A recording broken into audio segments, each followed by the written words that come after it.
Hello, my friends. Welcome to the Tantra and Yoga podcast. My name is Ishvari, and I'll be your host. This is the first episode of a special series of the podcast where I'll be interviewing guest teachers and artists that are featured on the Sangha membership.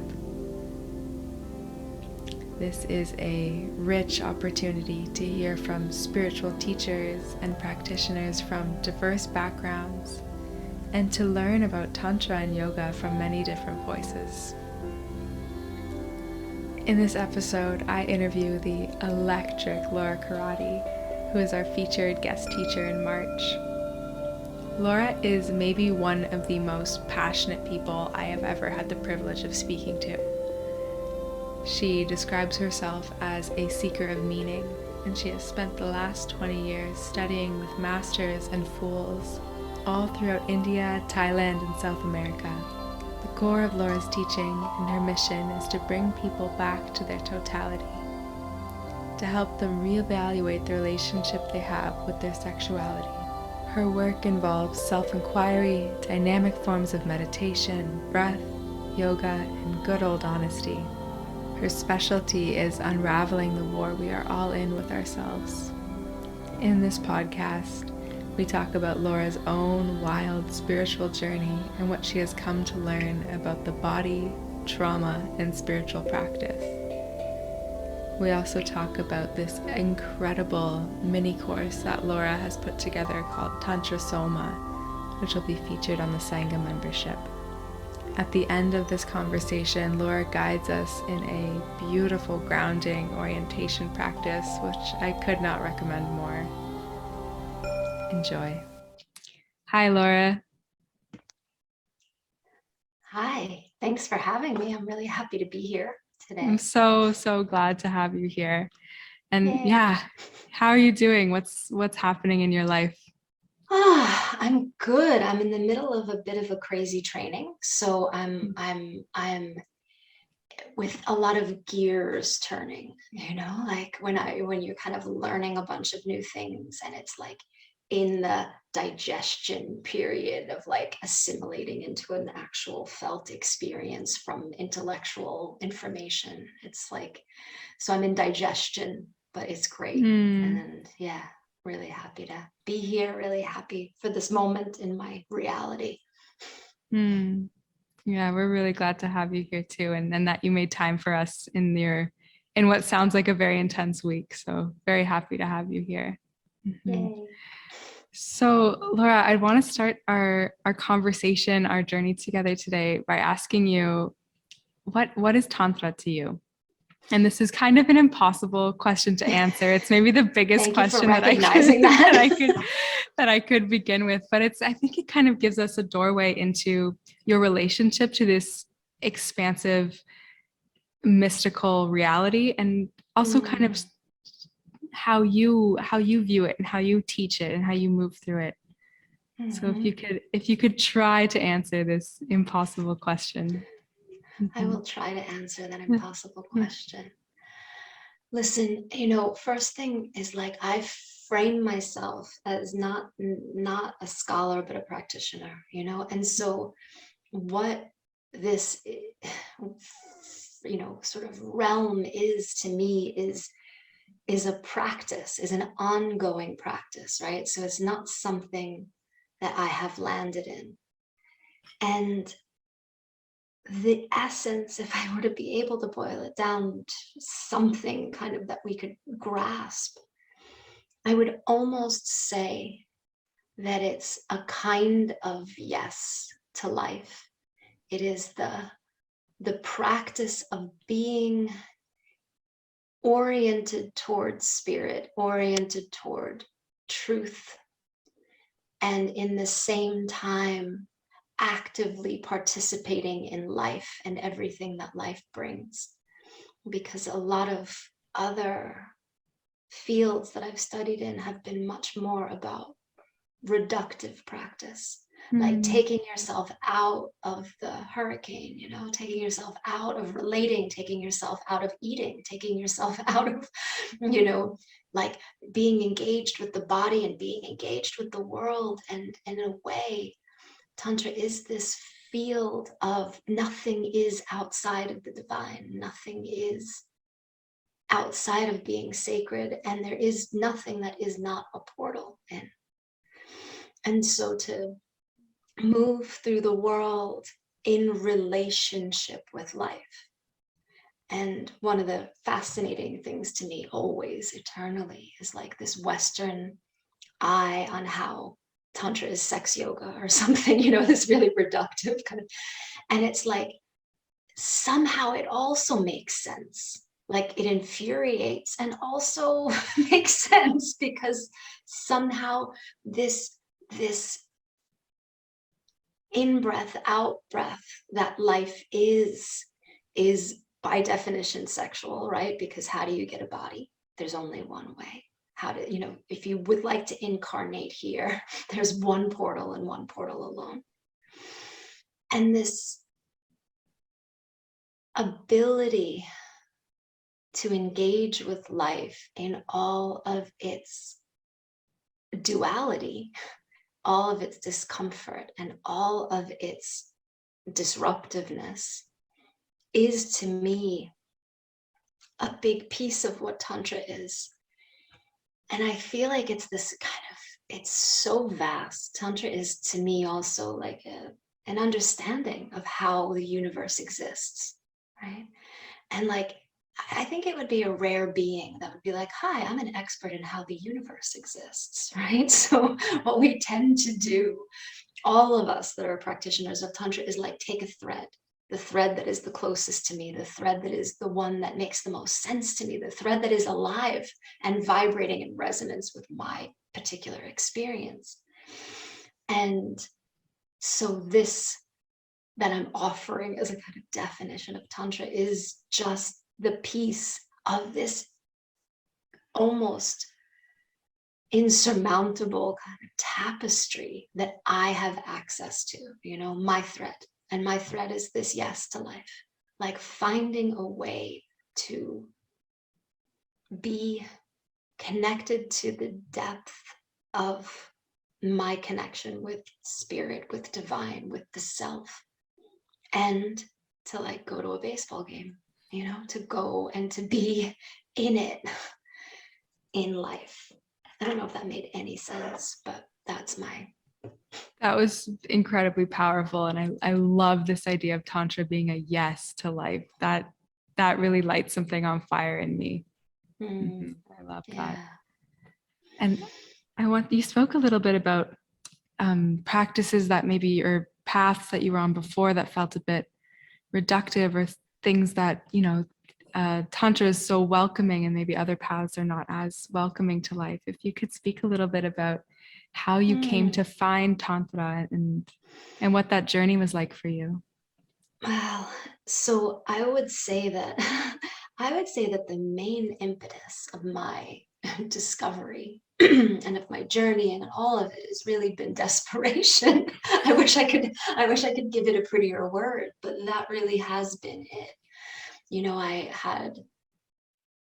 I was sort of really in a place where my life was not going where it was gonna end somewhere good. And I was like, how do I get out of this? And I had no idea. And the only thing I kind of held on to was the yoga that I was doing in the basement of a Brooklyn gym in the late 90s. You can only imagine what that was like. The fluorescence and the free weights in the corner and the, blaring air conditioning and the, hip hop on the stereo and the whole thing. And like, there was still something so powerful to it that at some point I had a kind of a tipping point, and I left my life, I left everything. And I moved to Asia because I was like, okay, yoga is somehow the only thing that brings me any kind of peace. And this is where it comes from. So I got to go. And I knew, even then, I knew that there was something more than like a good stretch, that it somehow was much more than just some kind of, I don't know, physical movement. But I had no real I had no real proof of that, and I had no real idea what that could be. And it was only desperation would have allowed that kind of leap.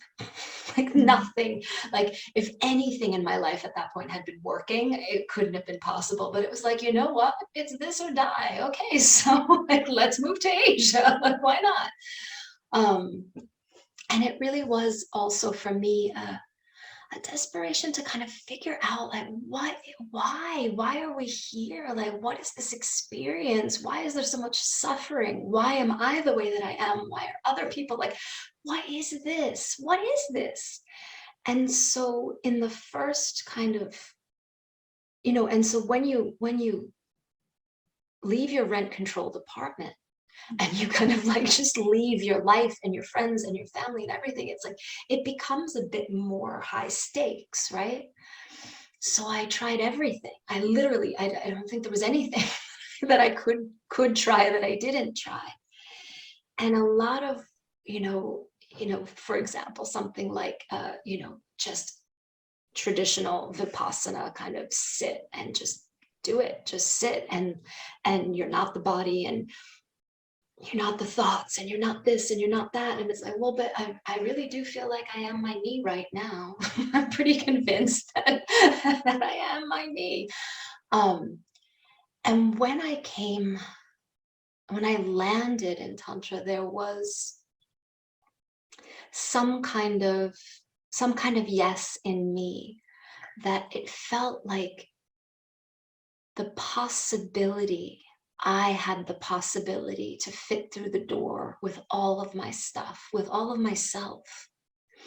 And that is something that gained momentum over time and over the different schools and the different places that I studied. And I realized that in many ways that was true, that I could kind of, as I am, start.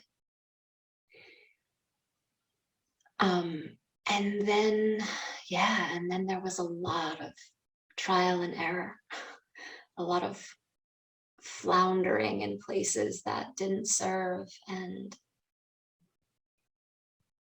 a lot. But I don't find any of it imperfect in retrospect. I feel like even the places that I kind of went, well, I'm going to need to cleanse myself of that. I still found a lot of value, because sometimes you really learn only through making big mistakes, I don't know if that answered the question, but you can feel free to follow up.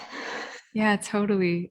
And the way you're describing, the way you kind of cut the tethers completely free from your life in the States, and took off to Asia and had this, what sounds like an incredible adventure and ongoing journey. And what's kind of coming up for me in curiosity is, how did you reroute yourself after cutting those tethers loose and sort of free falling? Oh, it was not easy. I sat one day as I was kind of dreaming up the plan. I was like, you know what? Like, I had really struggled with a lifelong depression that was not moving. It wasn't getting any better. It wasn't getting any different. And my relationships were the same. They weren't like, it wasn't work. Nothing was working, right? And I was sitting, I went to Brazil, I went to the Amazon just kind of on a whim. And I remember sitting there like in this jungle and going, what am I going to do? What am I going to do? And this plan just started to kind of come. And I was like, okay, well, I'm good with languages. I could become an English teacher, and I'll move, and I'll go and I'll have that to back me up. And I was already a yoga teacher. So I was like, okay, and I can, teach yoga, and I could do, and it was just like, all right. And I look back and I'm like, where did I get the guts to do that? Because I had never even met anyone who had been to Asia, to India, any of these places. It wasn't even like I even knew what I was diving into. I just was like, I gotta go. I gotta go.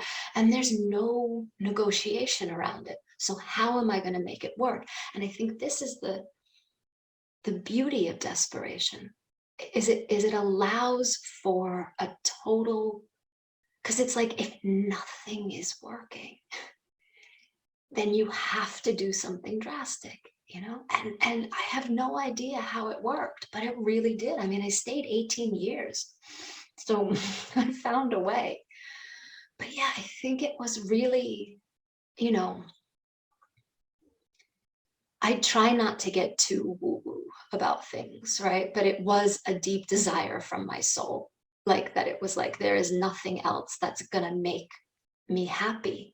Like, it ain't gonna work. Even if I get married and have the baby and have the whatever job and the house, and it isn't gonna work. There's like one way and one way only. And yeah, it's interesting, as we're sitting here, I'm like, oh, little Laura, good work. Because I was really jumping into the abyss. Like, it was an abyss, and I'm really happy that there was something in me that yelled loud enough to make it happen, Yes. Oh, that's so beautiful. And I think what brings most of us deeply onto the spiritual path is suffering, is some form of deep pain and hurt, and I can't do this anymore, and even a micro version of desperation. Yes. And to hear the courage and the bravery that you had to jump out of, to completely jump out of your life, and to start over, and to start walking with so much dedication on the path of spirit. And I think a lot of people struggle with that first step, because most of us can't unplug ourselves and move to Asia for 18 years, unfortunately. No, this is a bit of a rarity. Yeah, no, it's really easy. It's really easy to like get stuck and to go like, I don't know how to go. I don't know how to change my life. I don't know how to move forward. And it's interesting, that we don't hear a lot about the spiritual value of desperation. We don't hear a lot about it as being a virtue. But I know when someone, after 15 years of leading groups, when someone comes into my group desperate, I'm like, awesome.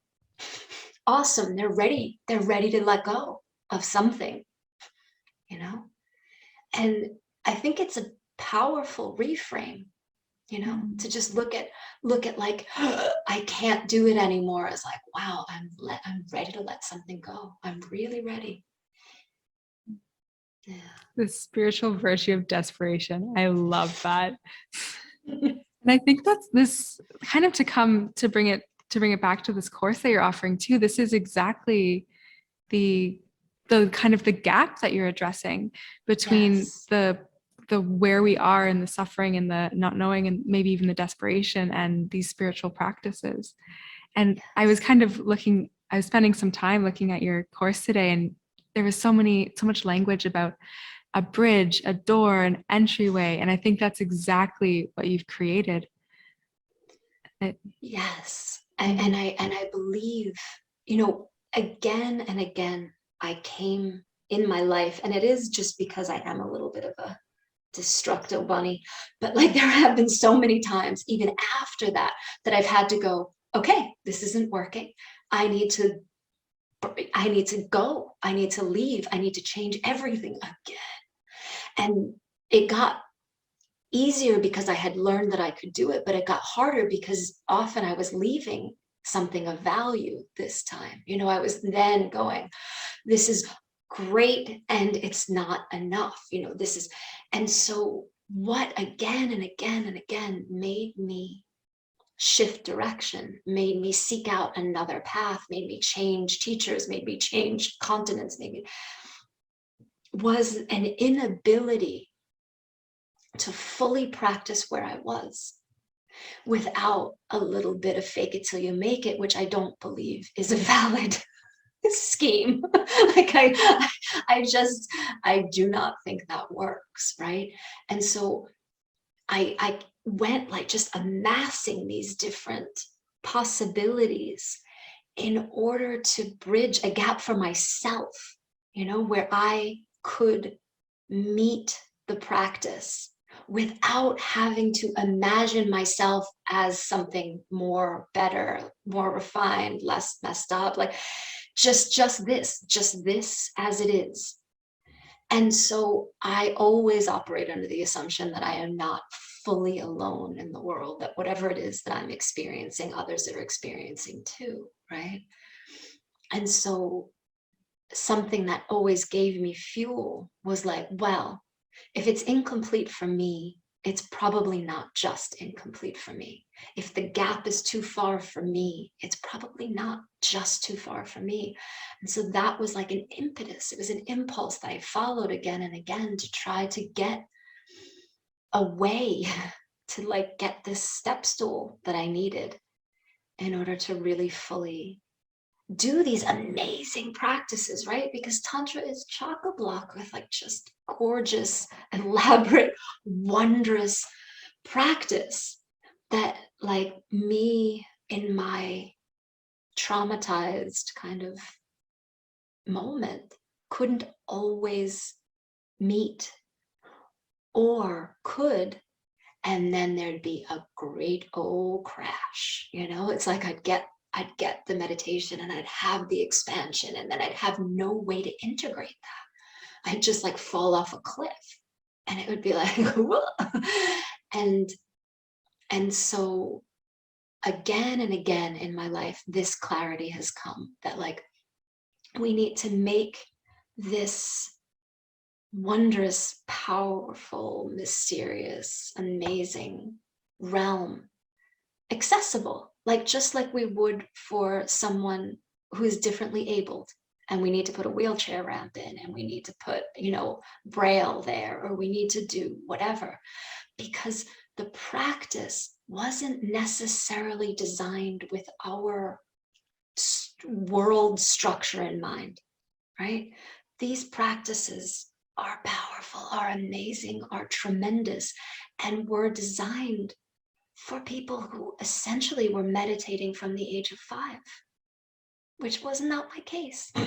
Unfortunately, unfortunately, I didn't spend time in an ashram. I wasn't trained in devotion. I didn't have that upbringing while my gray matter was still soft enough. And so there is a gap, I feel, for the Western mind. I just, that's been my view, my understanding. I sense that too, that there's a lot of obstacles to meditation in the way that and practice in general in the way that we've been conditioned. And the way the course that you're offering is called Tantra Soma. And I'm just going to read a little something from it because it just stuck out to me so much, but that you're bridging where we are and where spiritual practice asks us to be, which is kind of just summarizing what you just said, in that there is a gap that does exist, and that I think a lot of us sense but don't have a name for, don't know how to overcome. And in this course you talk about, there was a line somewhere in the description about how trauma makes it hard to meditate. And please tell us more about that and how you kind of move through that in the course, because this course is very somatic and body based. And and it's also kind of talk based, because that's how a Westerner engages. Like we can't, and again, it's like, okay, so we're going to meditate a little bit, and then we're going to talk about what we did, and we're going to, like organize it in the structure. And for me, this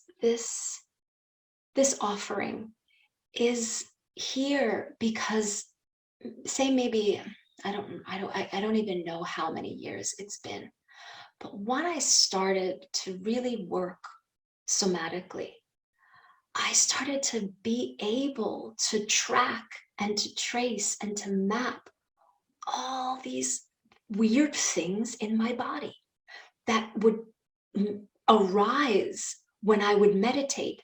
And until I started to put a somatic lens and understand them in that way, it just seemed to me like, God, I have no attention span. God, I have no, I can't sit still, and I'm agitated, and I'm just not a good meditator. I'm just not good at this. Like, this is just not for me, which brings often one of what I consider to be the most dangerous things that exist right now, which is like the spiritual ego. And this kind of like, I'm there, like, acting as if I'm somewhere that I'm not, to defend against the pain that I'm thinking that, maybe I'm just not meant for this. Maybe I'm just not great at this. And so I just want to underline that because I think that's so yeah. important, that the spiritual ego can be born out of this one that is thinking that they're not enough or they're not worthy or they don't Yes. actually understand. That seems very powerful.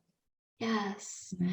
And I think it's an important frame as well, because we often look at it as a decision.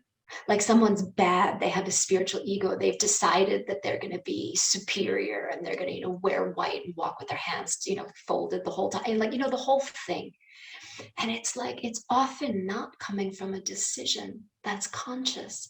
It's a compensation for a feeling of inadequacy, which I think a lot of meditators face. Of like, you go into retreat and there's like a person next to you that's just like dissolving in bliss, and like you're really itchy and you're really like, just like thinking about the next thing that you're supposed to get ready, and like, there's this whole, and I find that we don't understand how many people have trouble meditating. We think that everybody just sits down and dissolves into bliss. And here's the thing: some of the people that sit down and dissolve into bliss are actually dissociating. And that's another side of it, right?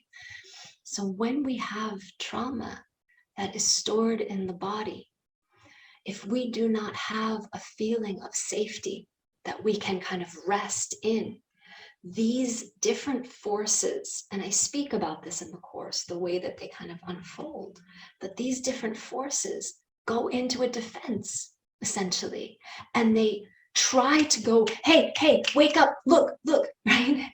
Because that maybe there's a bear, like maybe there's a tiger, like maybe there's something so if the body does not first register safety before sitting in meditation, and there is residual unresolved trauma. I know trauma is like a really big buzzword now, and it's getting kind of annoying, just like Tantra and yoga and all of these things that like people talk about without really kind of knowing anything about them.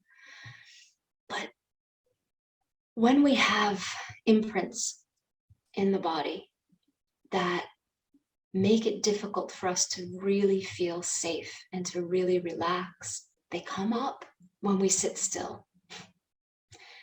And it can make it so people, I know so many people that are like, I hate meditating, it's awful. And it's like, yeah, of course. If you sit down and you think that you're supposed to sit and have no thought arise for 40 minutes, and that there's something wrong with you if you sit and there's billions of thoughts and sensations, and, then it's a problem, right? It's really a problem. Yeah, there's like every time I feel like I sit down to meditate, I'm like mentally reorganizing my kitchen or like just like planning my day.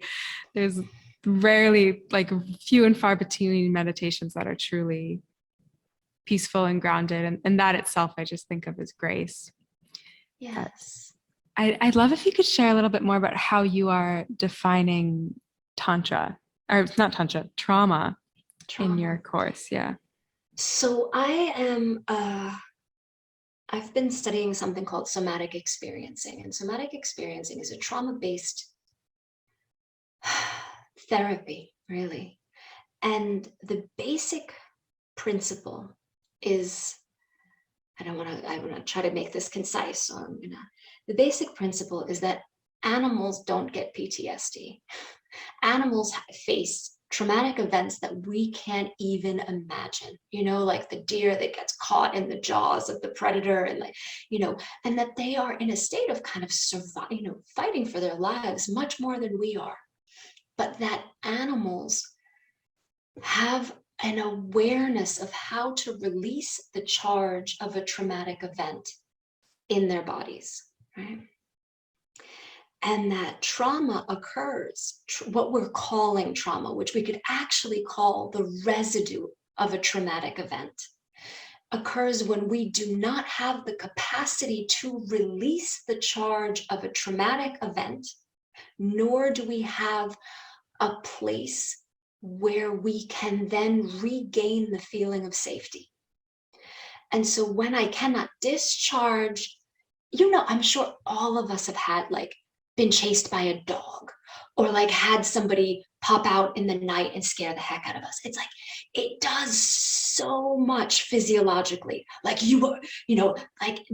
nanosecond that activates all of these really complex mechanisms inside of us. And we have a huge, tremendous repertoire of firings that go off. And they don't just go back to normal unless we do two things. One is to get them out. So animals often will shake or will move, and we'll literally shake it out. We'll get that the charge of that event out of their bodies, and then they go and they regroup with their community. And in that, they receive, I have my place. I know where I am. I trust. I was watching a National Geographic kind of thing, and this penguin, all the penguins were in the water, and then there was a seal trying to eat the penguins, and all the other penguins got up, and there was this one left, and it was getting battered around, and it was horrendous. But then finally it came out, and all the penguins came, and they made a circle around, kind of doing the thing and comforting the other penguin.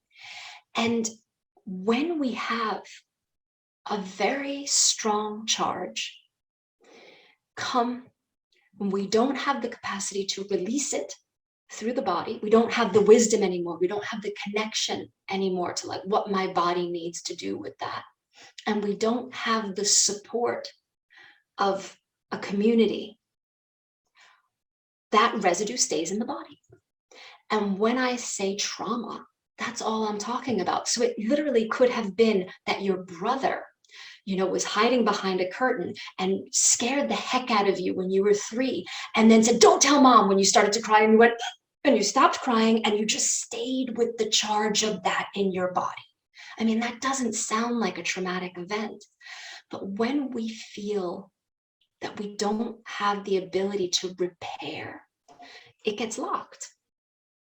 Stephen Porges, who is the author of the polyvagal theory, which is a big part of trauma research, actually defines trauma as a consistent breaking of contact.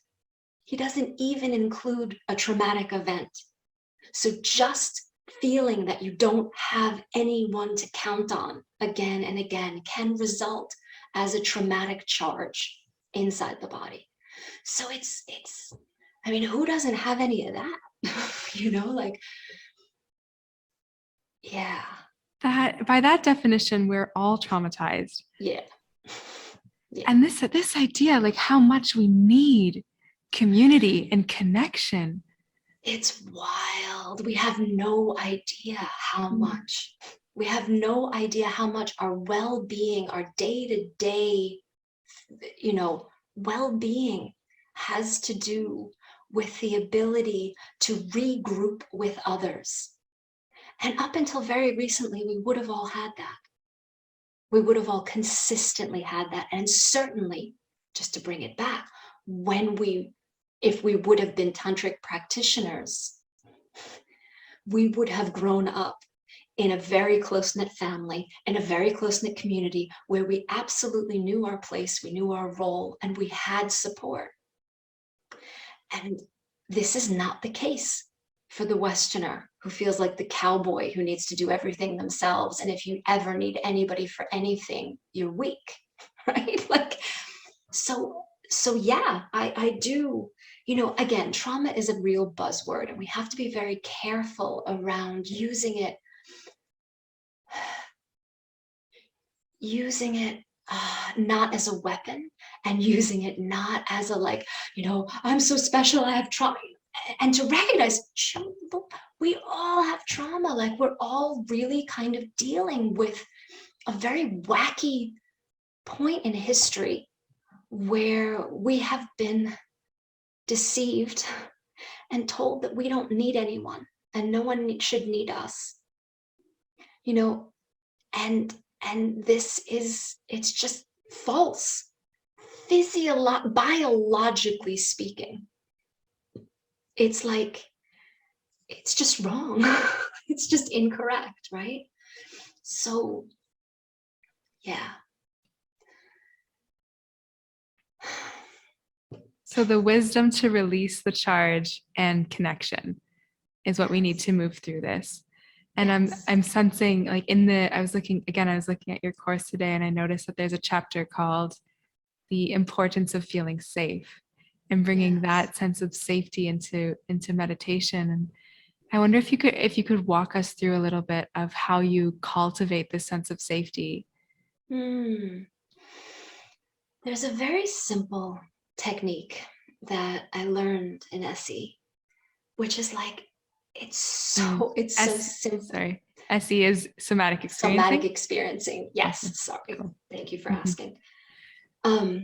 Which is like the first thing that you ever do with a client. Like, the first thing, you create a rapport, right? So you become their person that they're comfortable with.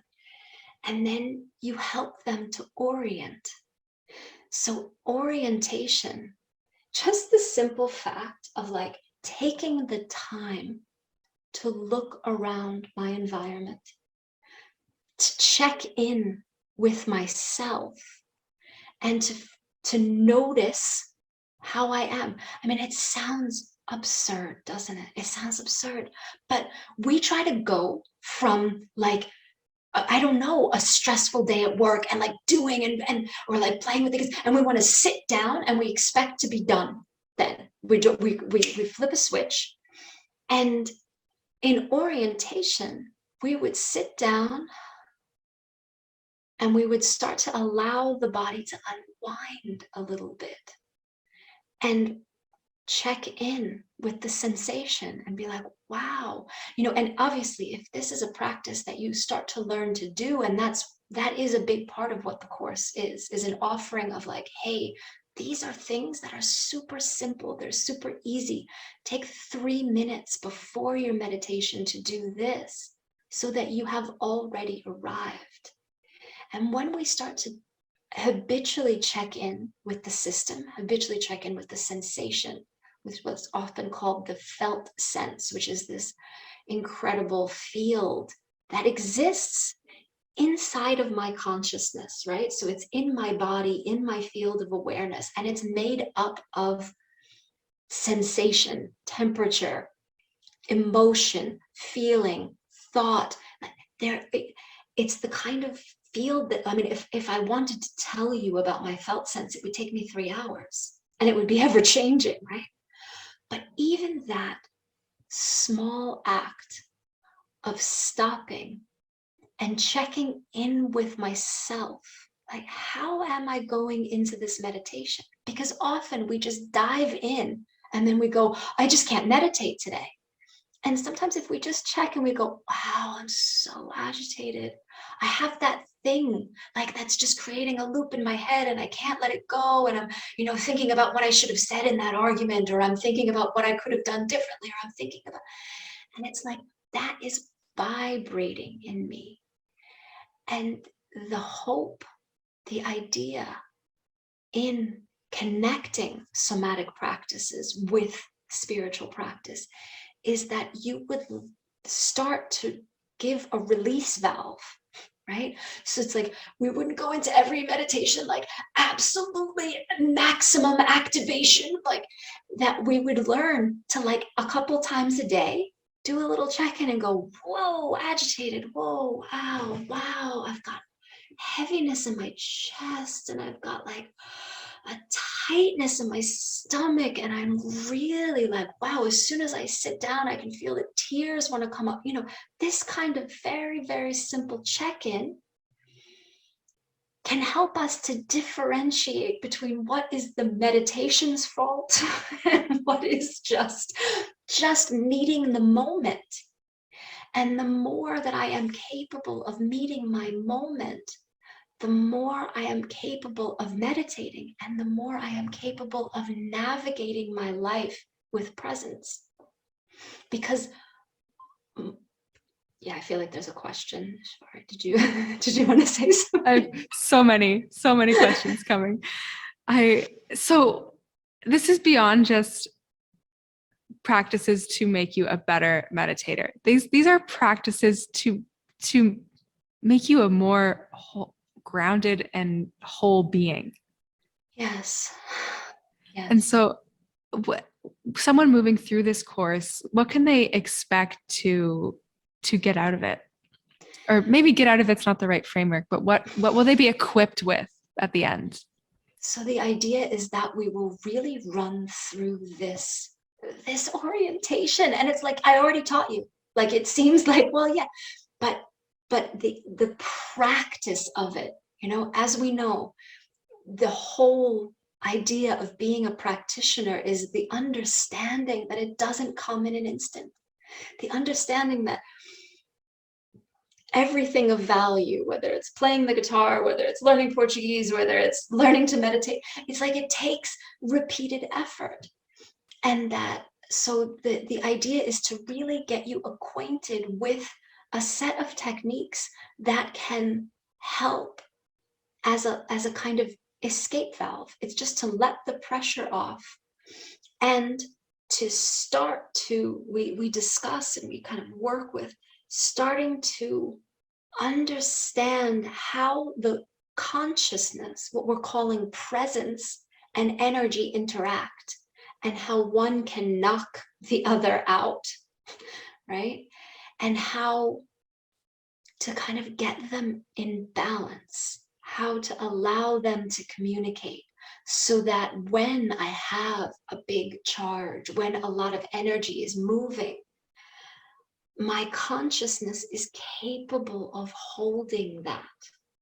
Because every time that I check out, every time that I react in a way that I don't want to, it is all an indicator to me that I have more energy than I can handle, right? Like when I'm in a fight with somebody and I react and I say a thing that I did not want to say. I didn't want to say it, but I said it. It means that nobody was home. Real simple, right? Nobody was home to stop me from saying that thing. It just came out because the charge of the argument, the energy of the anger, everything was too much, and it overwhelmed my consciousness. So one of the main points of this course is an introduction to a long journey in training the consciousness to withstand energy. Because a lot of what trauma is too much, too fast. Like something happened and I couldn't organize myself inside of it. And so the energy stays activated and it never lowers. Like the activation never goes down. I stay in this state of alert.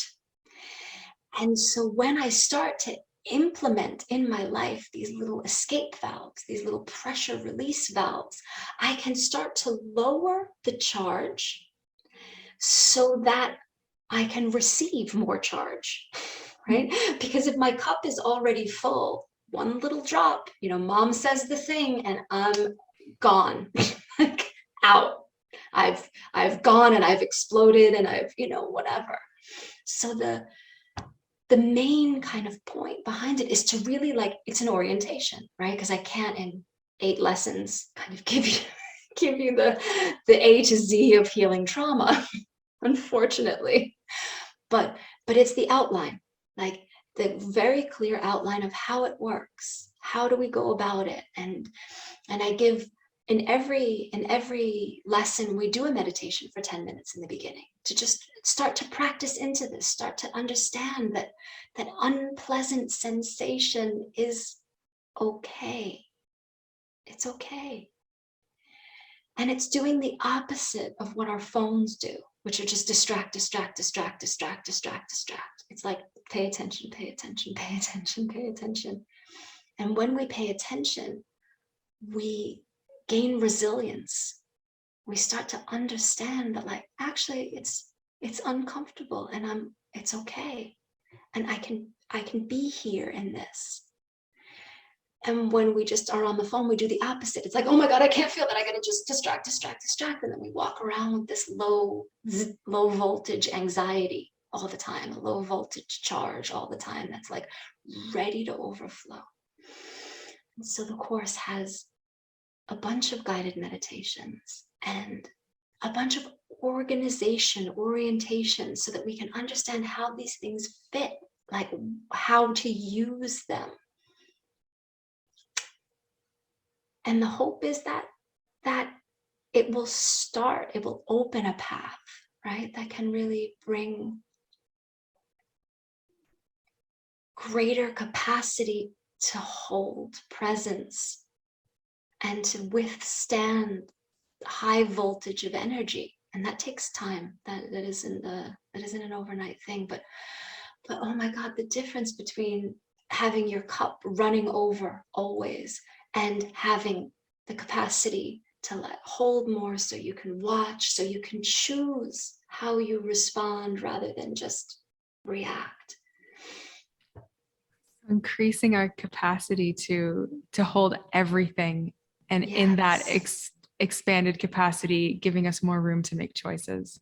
Yes. And informed choices. That's incredible. I am so excited about this course. I can't wait to take it. Yay. And I think what's something that's really important to note as well is this is for all kinds of practitioners, beginners, advanced practitioners, for all kinds of folks. And I mean, I started to do this like 15 years into meditating. You know, like, it wasn't like I was supposed to already have kind of aced meditation by the time I really understood that I needed this. So yeah, no, it's not just for newbies, for sure.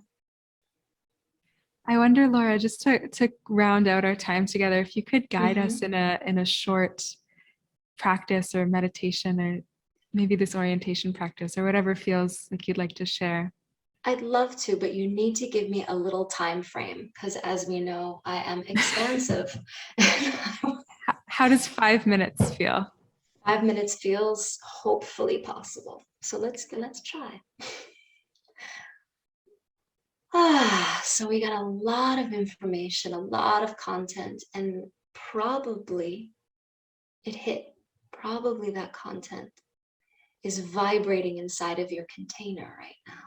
So the invitation is for you to allow the eyes to close if they're not already closed, and to find a way of sitting which feels supported, whatever that looks like for you.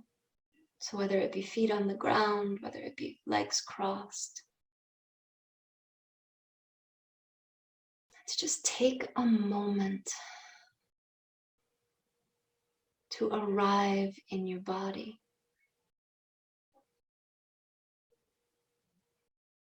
Noticing the interface between your body and whatever your supports are. So be they beneath you, behind you, both to the sides of you. Just taking a moment to acknowledge where the weight can let go, where you are held.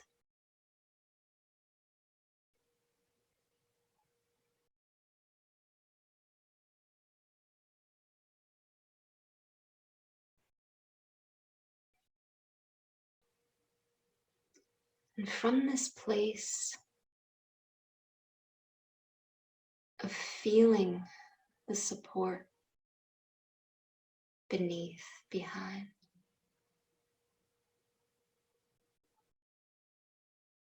I'm going to gently just ask you to turn the attention inward and to simply register your moment.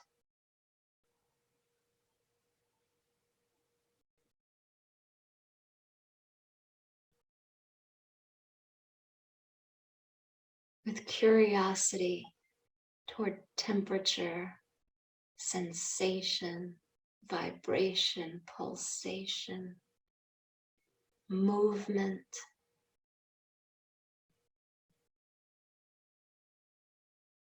emotion, thought.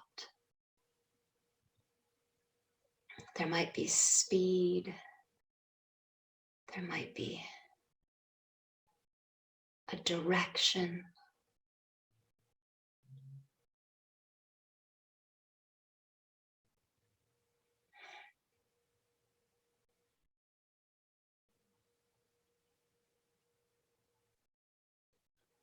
Just allowing a meeting between your awareness and the content of your field, which is likely to be many different things at once.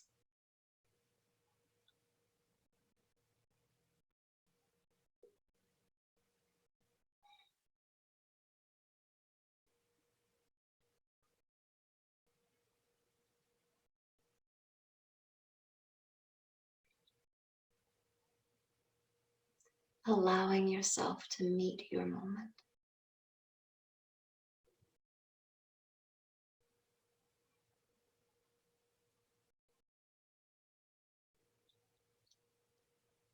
And from here, I'll invite you to just gently open the eyes without looking at anything in particular, just allowing them to open. Maybe looking at your own desk or legs or something in your room.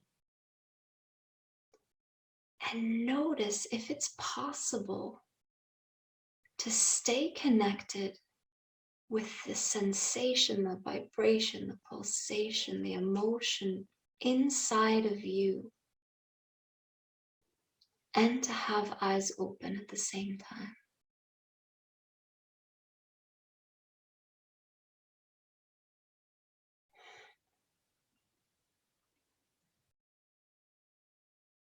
There's no right or wrong, it's a question, right? So just with curiosity, noticing what happens to my awareness of the inside when I start to allow energy from the outside to come in.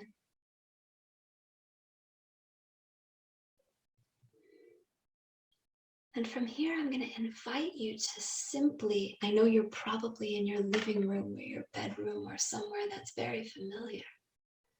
But I'm going to invite you anyway to allow the eyes to scan the room and even to allow the head and the neck to turn. And to really look at the space that you're in as if you don't know it. Like as if it's a kind of, it's a space that you're curious about. And I'll really invite you to even turn in your chair and look behind you, to look up at the ceiling,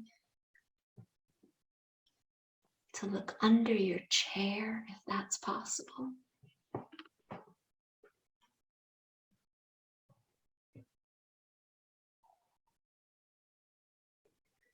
And to really register the environment that you are in right now.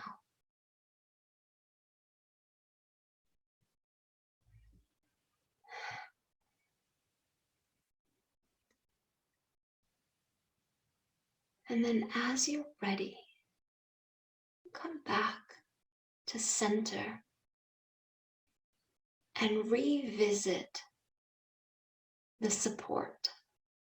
So the back, the thighs, the feet, whatever it is that's touching something that can release weight into something. Just notice that interaction.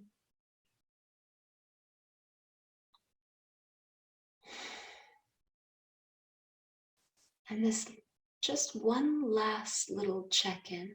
with the eyes open, and you can have them fixed on something pleasant in your environment. You can have them wherever it feels like they want to be.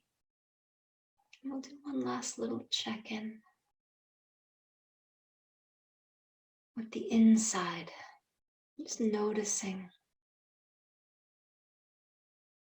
what's alive and vibrating right now inside of you.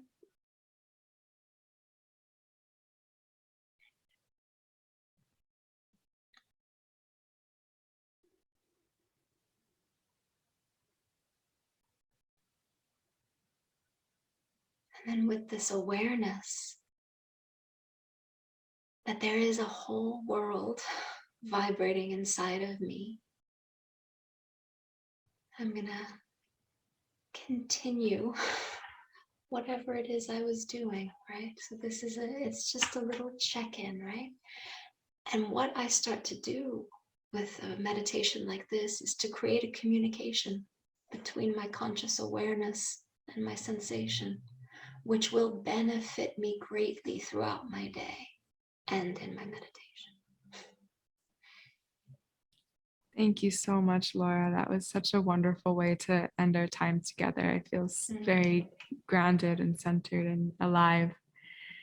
Thank you for making time to come chat with us today, and for creating this course. It's going to be just wonderful. And if there's anything else you want to plug right now, where can people find you if they want to learn more about you? Yeah, I'm on all the things, right? I'm on Instagram, and I'm on, my website is Path of Tantra. And I give courses, I do live, works. Hopefully this year we get back to live works, and I do longer online courses as well. And it's a really beautiful kind of community that comes together around this work. And it's when we get together physically, there's a lot of body, we do a lot of getting into that body, and it's what many of us, I think, really need right now. So I've got workshops coming up in California and near Munich and in the south of Belgium, and hopefully more after that, but that's what I got for the moment. So anybody that feels is welcome to come join, and yeah, just come say hi. great. Thank you so much, Laura. And her course will be available called Tantra Soma. It'll be available on the Sangha membership and app in March. Ooh, it's going to be great.